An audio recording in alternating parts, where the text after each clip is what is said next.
I found a piano. There's a crowd out there. Why not do it in the street? We have a theater. It's the actors. They've been forbidden.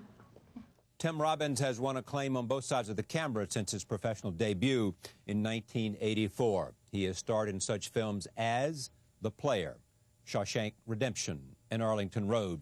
Not content with just acting, he made a directorial debut in 1992 with the satiric film Bob Roberts. In 1995, he earned an Oscar nomination for Best Director for the death penalty drama Dead Man Walking. Cradle Will Rock marks his most ambitious project to date. Written and directed by Robbins, it follows a dynamic cultural landscape in New York during the 1930s. Here is the trailer. Broadway, 1936. Now who's the dummy? Now who's the dummy? Now who's the dummy? Now Ah! If your mouth is moving, the effect is ruined. the dummy. It was a time when artists like Orson Welles, John Houseman, and Diego Rivera were changing the rules. I'm Nelson Rockefeller. I've chosen your sketch to be included in the lobby of the Rockefeller Center. And one new artist and his play were about to change their world. You have written something groundbreaking. Never before has an American musical dealt with social issues. But when Washington decided to shut them down, No one should be afraid of an idea. the real drama began. Our union has forbidden us from performing in this show. If we even go to that theater, we could lose our job. Touchstone Pictures and director Tim Robbins present It's a dangerous play, Johan. It's a great role. the extraordinary true story This is the United States, it's not Russia. Get out of here! about the passion of a generation. When did you stop supporting I artists? support your art, but that does not mean that I must support your revolution. The price of talent. For the first time in American history, the government has sent armed guards to prevent the performance of a play. And the power It is not easy being the one that stands up and says the truth. of ordinary people. I didn't want to miss this. Hank Azaria, Reuben Blades, Joan Cusack, John Cusack, Carrie Elways, Angus McFadden, Bill Murray, Vanessa Redgrave, Susan Sarandon, John Turturro, and Emily Watson. When the storm breaks, Cradle Will Rock. Can we be alone?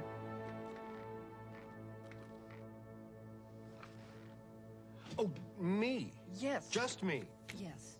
I am pleased to welcome to this program Tim Robbins. Welcome back. Thank you, Charlie. Great Thanks to have so you much. here. Tell me what Cradle Will Rock is about. Well, it's the central story is about this company of actors that were part of the Federal Theater Program during the Depression, a government program. And they come to their theater one day to find it locked and seized by the United States government. Has been surrounded by armed guards. Now, the director of this particular show was Orson Welles, and the producer was John Houseman. And they sneak into the back, into this powder room down below the theater, and get on a telephone and start trying to find a different theater in defiance of the government. And they eventually find one, but in the meantime, the unions have now told the actors and the musicians that they can't do the show, even though it is a pro-labor musical, which is great irony. And so they march 1,000 people uptown, saying that the composer will perform the play by himself at this new theater. Now, what happens in that theater, I don't want to quite give away because it's kind of the climax of the movie, but what happened was, when I first heard this story, it was so deeply inspiring and so moving and so inspirational and so uplifting that I felt I needed to make a movie that ended there, that I wanted to do something uplifting. Dead Man Walking was a great experience and I think a beautiful movie, but it brought me down. I wanted to uplift. Two things ought to be said about this. Number one is that you have clearly said this is not a film about art, A. This is not a film about politics. Right. It's a film about what? Freedom of expression, the courage it takes an individual to overcome obstacles. They were facing a huge obstacle with the United States government with armed troops. It took the courage of an individual, an anonymous individual, that we've forgotten about them in our history. But it's the simple act of standing up. It's just a very simple act, but it takes a lot of courage. And it's sad in this free society that it takes a lot of courage to exercise our freedom of expression, but it does. And I wanted to tell that story because I believe that's a deeply inspiring story to tell to individuals, that you can do what these people did in that theater on that night in 1937. These are themes that have strong resonance with you. Hey, freedom, You know, the responsibility of creative artist. I mean, one of the things that you feel strongly about, I know, is self-censorship, right? Yes.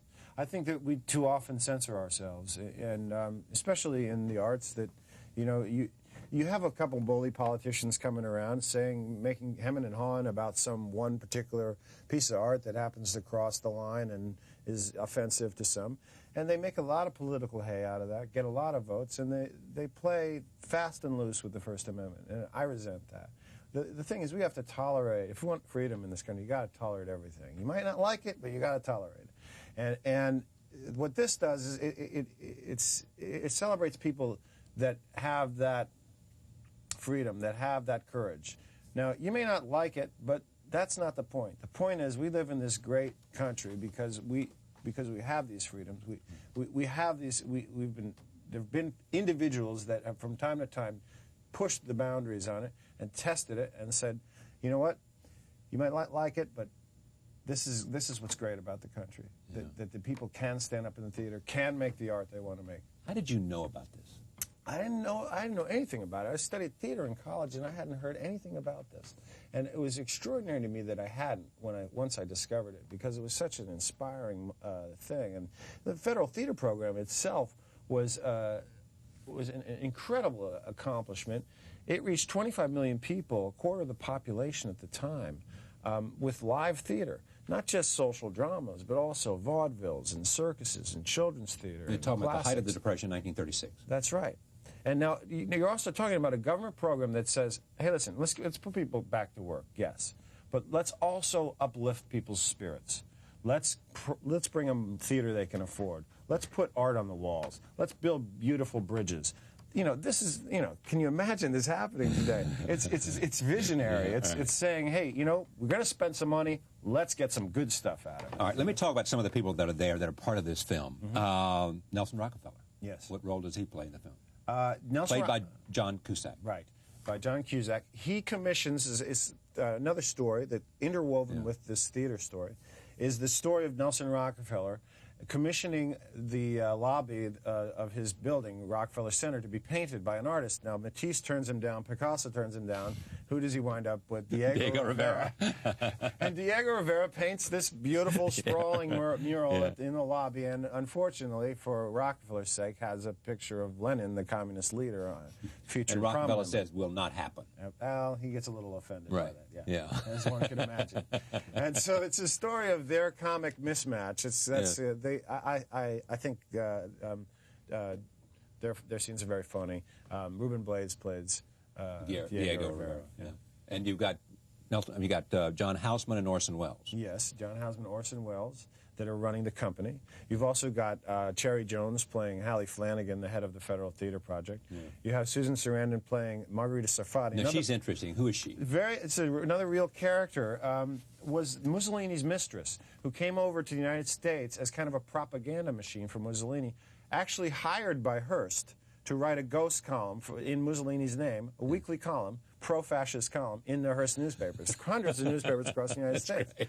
You know, I didn't read about that in history class, but, you know, that's true. Yeah. And she is also involved in the art world, knew Diego Rivera in Paris. So she is interwoven in the art story as well. Tries to convince Diego Rivera at one point to cheer up the mural a little bit, cheer it up, and it's a little dark. And winds up doing some deals. Now, this is where we might have made something up, but she does a deal with a we might have made something up. Come on, I think we did. Well, okay, we've got the A and we've got the C, and we've got a fictional industrialist. Okay, yeah, right. Now here's what happens. We know that she was there. We know that she was involved in the art world. We also know that serious works of art were seized during by the Nazis and by the fascists from Jewish collections in Europe. And we know the C, how wound up in private collections in the United States and Europe. Right?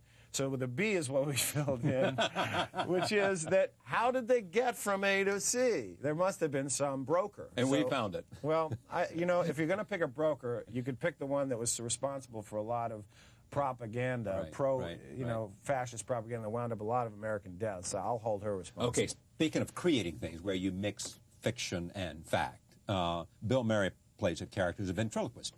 Right. Now, I heard this tremendous story about this federal theater program. Now, the thing is being canceled by Congress, and there's a production of Pinocchio being done. A big vaudeville extravaganza, trapeze artists, tumblers, jugglers, all this kind of crazy stuff, big children's spectacle. And at the end of the show one night, they take the dummy of Pinocchio and put it in a coffin and do a funeral march through the streets of Broadway. This is another true story. Yeah. And with a sign that says, killed by an act of Congress, right? Yeah. And I thought, well, that's an amazing end to a story. Let's put that in the end with this performance and with this other thing that's happening with the mural.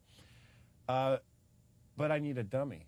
I couldn't figure out, I didn't want to have Pinocchio in the movie, especially since it's a Disney film, they might take umbrage to that. So I figured, well, I had to find a dummy and someone that runs a dummy, so I thought of a ventriloquist, who I've always found very unusual, and that's the dummy character, and Bill Murray plays the ventriloquist, who is a kind of a fading vaudevillian, alcoholic, paranoid, kind of railing against the communists in his theater group. Okay, a couple of other things. Mark Blitzstein is an interesting character at the center of this play. Yes, yes. Played by Hank Azaria. Right, the writer of Cradle Will Rock. Yeah. Very influential composer. Cradle Will Rock was probably his biggest splash, but he wrote a lot after that. Was a translator of Bertolt Brecht, the first translator of Three-Penny Opera in the country. Also, a big influence on Leonard Bernstein. Bernstein said the most profound influence in music. Right, right. And it was another person that's kind of, we've forgotten about. And that's one of the fun things about doing a movie like this is I'm not interested in icons and I want to hear the untold stories, you know. The heroes of this movie you've never heard of before. Some say this film is Altman-esque, as in Robert Altman. Do you agree with that? I would take that as an honor. Well, to since be you were the compared. player and so. Well, also because he's so talented, and I have to say Nashville was one of the seminal experiences for me to see that movie in my senior year of high school. Really opened my eyes to what film could be. I love the multi-layered stories. It's much more difficult to do, but I love that it can tell a wider story. You're dealing with, rather than dealing with a portrait, you're dealing with a mural, really. And you can present so many different characters to come to a whole, to come to a cumulative spirit and climactic kind of ending that is more than just one story resolving itself. Near the end of, you got interested in this project, but near the end of his life, Orson Welles wrote a screenplay. Yes, he did, of this project. Of this project? Yeah. But you never read it? I didn't want to read it because I had heard the story and I was already starting, in my mind, what the story would be. I've been criticized for that, by the way, for not reading it. I would have been criticized if I had read it. I think Welles is such an enigmatic and complex character that has been interpreted in so many different ways. And you talk to one person's recollections about him is totally different from another's.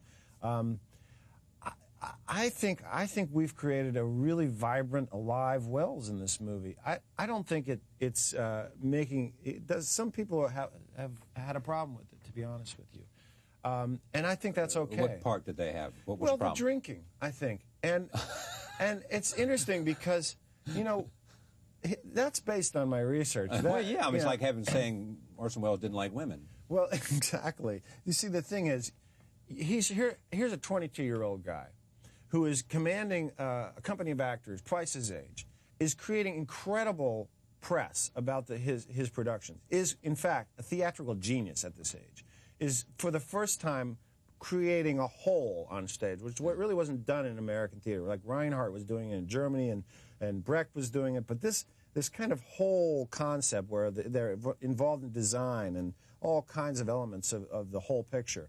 Well, Welles was the first one doing that. But he's at 22 years old. How do you do this and not be someone that is totally engrossed in life, encompassed in life, burning the candle at both ends? You don't get to be a genius. You don't get to be someone that is creating new vision by being safe. You live life. You are out there. You got your hands dirty. You're mucking it up. You're in there with it. And I think that the fact that it's made people uncomfortable, I think, attests to the fact that we've actually, I think, achieved a real Orson Welles, because certainly he made a lot of people feel uncomfortable at the time. And in fact, 6 years later, by 6 years, he'd done War of the Worlds. Yeah. Well, he'd done Magnuson Ambersons, and then it was it. Yeah. Over. Well, Citizen Kane made a lot of people uncomfortable. Incredible. You know, including the people he was working for, including, William very Rogers powerful Churches. people, too. Exactly. But how is it that 6 years later he can't convince anyone to do any work with him? Something in his character must have rankled. Here's the interesting thing. He had a hard time getting movies made after a certain point. And when I made the point about women and drinking, they were well known about him. He loved to work hard. He worked all the time. He was manic. He loved women. He married Rita Hayworth, and he drank a little too. But the and thing then is, later he became it's also fantastic kind lover of of food. sanctimonious to say that you can't do that and be a genius. Exactly. He, at some point, had trouble raising money for film. Yes. You come off of Dead Man Walking, where you have made a film that made a lot of money. That's right. How easy was it to get money? Not easy. In fact, the people that I had made that money for, they weren't interested in doing Credible Rock. Because what? They thought, there's nobody's going to be interested in the story? I don't know what it was. Maybe they were looking for a home run and it was a triple. I don't know. I don't know. You can't judge that kind of thing. You just have to simply say, well, they're not the ones for it. Who is? So you go out and you look for someone that will respond in the right way. Because you don't want someone kind of half-assed supporting it. And so you find Joe Roth at Disney who says, here's $25 million, go make your film? Yes. It was like something out of the great Hollywood past. It was like, how much you need, kid? And I said how much I need, and I was like, well, he said, will you do it for 25? And I said, well, yeah, I'll do it. I'll make it work. We'll figure it out. And, so then you have to make sacrifices. You can't pay all the actors everything you want to pay them, but we didn't pay any of our... You paid double scale, I read somewhere? We paid double scale. I made an effort not to pay scale. I didn't want to do that anymore. I think that's a sham that's going on with independent film right now, is that there's too many of us making sacrifices that when we don't see the payback. Now, did you want Susan to play a part in this film, or did Susan want to play a part, or was it just natural? She wanted. She read the script and she responded most to Sarfati because she wanted. As she told me, I've already done a nun for you. She wanted to play a bad guy, exactly. A bad girl that gets to wear nice clothes and have great hair. How hard is it to make this kind of movie? You're filming in New York, right? You got all these actors. You got all these storylines. It's a 3-year investment of your life. 6, yeah. Six? Yeah. You didn't do anything between... Oh, I did things, but I was writing and reading and researching. Does this take something out of you? Yeah, it took a lot out of me. Part of directing is the ability to survive and to be able to come off of 3 hours sleep and lead 150 people up the hill. That's part of the fun of it for me. It's kind of like this athletic event or this kind of military exercise.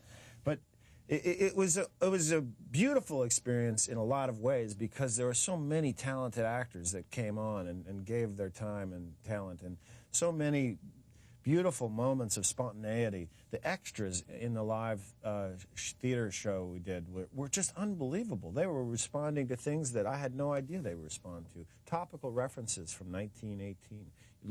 Humor in the play I didn't think was there. Seeing John Turturro come alive in that theater was inspiring. Many moments, accidents, things that happened.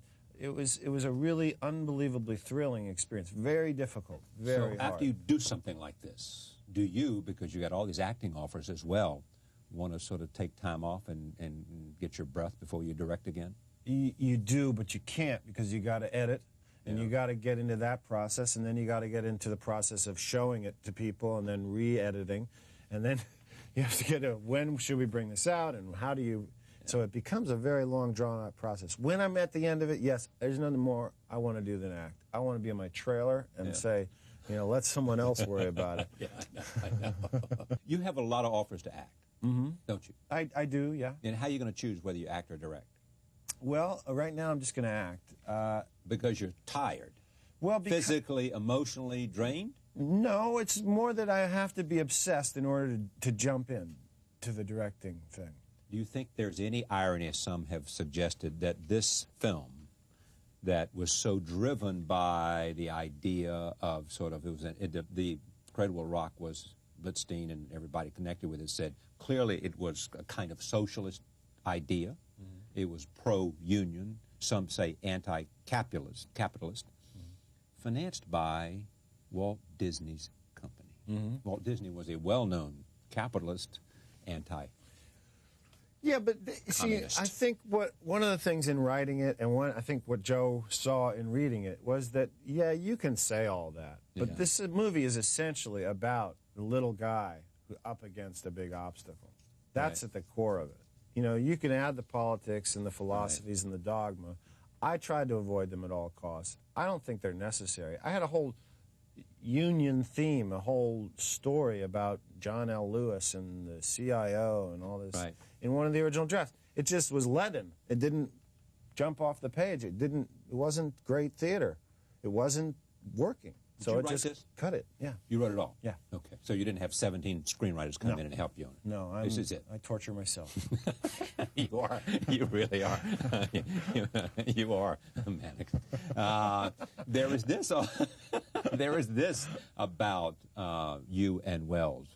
You could have shot it because you're a student of film, the way Wells shot it, you know, with all those angles and all that stuff. I mean, I just recently saw that Wells bio thing that was on somewhere, HBO, I believe, in which he wanted to shoot the shot way down, and so the camera wouldn't get down low enough. So what did he do? He just dug into the floor.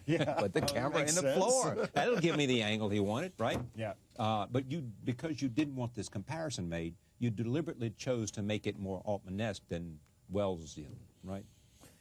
Yes and no. It's really from Sturgis, not so much. It was Altman, more, but yeah. from Preston Sturgis. It was more that screwball manic energy, and the great thing they had in those screwball comedies is they really trusted their actors enough to let it play in one. They wouldn't have a lot of coverage. They'd do a whole comedy bit in one shot, and it would move slightly, and you'd feature a different actor, you know, occasionally. But it was wonderful to watch the acting in those films. I'm as much influenced by Sturgis and Altman as Wells as Jean-Yves Escoffier, who shot the movie. Yeah. You know, he's got to bring to the table his whole sensibility. It's a collaborative effort. And Richard Hoover, who designed the movie, and Ruth Myers, the costume what he designer. said about you? Hoover, he called me up. He said, "I'm sorry." he said, all of a sudden we designed this shot.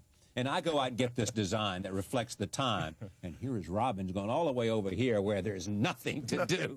Way off in the dress. Yeah. So all these people in the background are wearing costumes circa 1999, not circa 1936. Yeah, well, you know, Mr. Robbins gets carried away when he's there. To be fair, it was like this.